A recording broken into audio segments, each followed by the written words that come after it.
السلام عليكم. صايبت اليوم هاد الكوكيز هذا بلا فيرميسيل ملونة وشكلاط بيض لبناتي وقلت نشاركو معاكم.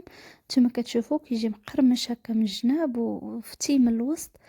المهم عجبهم بزاف، كنتمنى انكم تجربوه لوليداتكم حتى نتوما ما غاديش تندموا الا جربتوه، وراه ساهل بزاف في التحضير.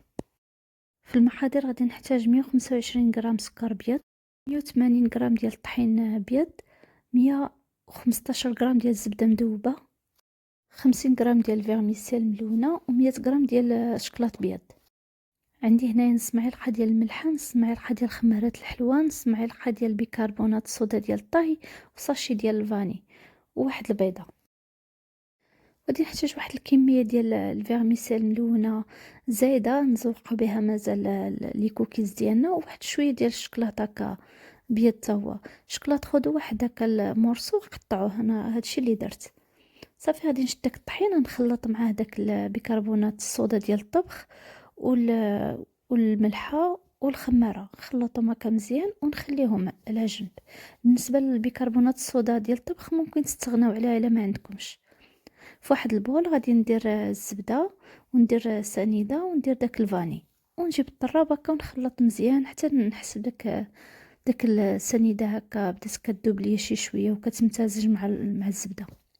زيدوا داك البيضه هكا وكملوا التخلاط. ممكن انكم تخلطوا غير بيديكم بلاش الخلاط الكهربائي اللي انا يوم في اللي صدع راسي. هنايا نوضت العجاجه درت الطحين وخلطت. من الافضل فاش ديروا الطحين خلطوا بيديكم.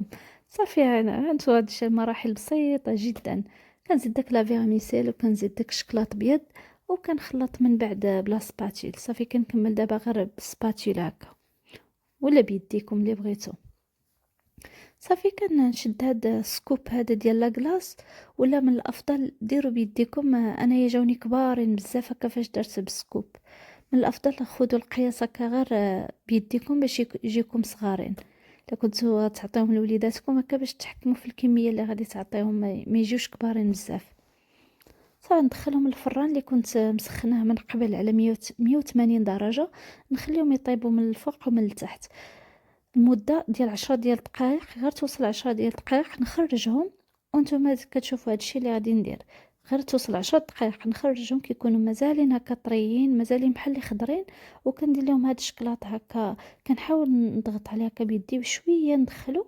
هو هاد لا فيرميسيل هادي ما كنديرهاش من الاول باش ما يتحرقوش ليا، حتى الشكلاط بيض راه انايا مازال 2 دقائق. دابا غادي نزيدو غير 2 دقائق هاد الكوكيز هذا، وبدا كيتحمر شويه. راه دغيا كيتحرق، الا درتوه من الاول غادي يتحرق لكم.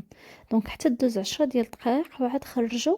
زيدوا الفيرميسيل وشكلاط بيض ودخلوا 2 دقائق. فالمجموع عندكم 12 دقيقه ديال الطياب على 180 درجه من الفوق ومن التحت. انا راه يلا خرجت الطاوه وجلست كنحيدهم. من الافضل تخليوه حتى يبرد باش ما يتهرش ليكم. شنو انايا زحمتهم هكا فاش ساح الكوكيز لصقوا مع بعضياتهم. من الافضل تخليو مساحه كبيره بيناتهم، ما تعمروش بزاف، طيبوا بشويه بشويه باش يجيوكم هكا دايرين وزوينين. انا كنت مزروبه، قلت زعما نحيدهم هكا سخانين باش يبردوا ليا دغيا نحطهم فوق هاد الشبكه. ساعه وحده تهرست ليا، من بعد صافي خليتهم حتى بردوا على خاطرهم. هانتوما كتشوفوا كيفاش كيجيو محمرين من التحت هكا طايبين مزيان زوينين، والمذاق ديالهم فن. غير الشكلاط ابيض حاولوا هكا تاخذوا نوعيه مزيانه، بخصوص الا كنتو غادي تعطيوه لوليداتكم باش تعطيوهم هكا شي حاجه زويونه. ما تشريوش هكا داك شكلاط ابيض ديال السكر. يلا بالصحه والراحه. شكرا على المشاهده، كنتمنى ديروا لي لايك واشتراك. سلامه.